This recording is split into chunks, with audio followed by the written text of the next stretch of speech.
L'histoire de Moïse et du peuple d'Israël. Un fois, un enfant sauvé des eaux. Il y a très longtemps, les Hébreux vivaient en Égypte, où ils étaient devenus esclaves.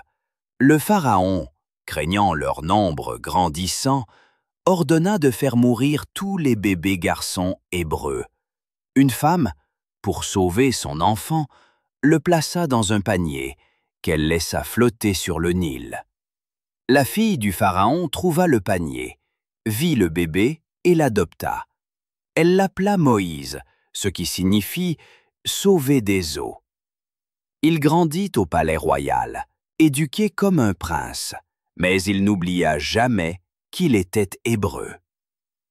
Enfant, Mame de 2, la fuite de Moïse. Un jour, Moïse vit un Égyptien frapper un Hébreu.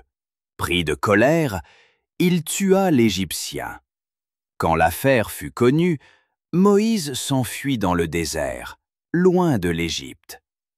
Il se réfugia à Madian, où il se maria avec Séphora et devint berger. Enfant, l'appel de Dieu. Un jour, alors qu'il gardait ses moutons, Moïse vit un buisson en feu qui ne se consumait pas. C'était Dieu qui lui parlait à travers ce buisson. Dieu lui dit « Je suis le Dieu de tes ancêtres. J'ai vu la souffrance de mon peuple en Égypte. Va dire au Pharaon de laisser partir mon peuple. » Moïse eut peur, mais Dieu lui promit d'être avec lui. Il lui donna des signes pour convaincre le peuple et le Pharaon. Enfant, Moïse face au Pharaon. Moïse retourna en Égypte avec son frère Aaron. Ils demandèrent au Pharaon de libérer les Hébreux, mais le Pharaon refusa. Alors Dieu envoya 10 plaies terribles sur l'Égypte, l'eau changée en sang, les grenouilles, les moustiques, la grêle, les ténèbres, la mort des premiers-nés, etc.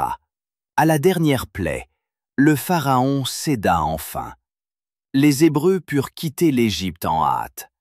Cet événement est appelé la Pâque, ou Pessach en hébreu, en souvenir de cette libération. Enfant, le passage de la mer Rouge.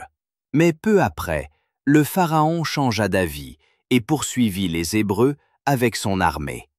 Le peuple se retrouva coincé entre la mer Rouge et les soldats. Alors, Moïse tendit son bâton, et Dieu ouvrit la mer. Les eaux se séparèrent, et le peuple traversa à pied sec. Lorsque les Égyptiens voulurent les suivre, les eaux revinrent et les engloutirent. Les Hébreux furent sauvés.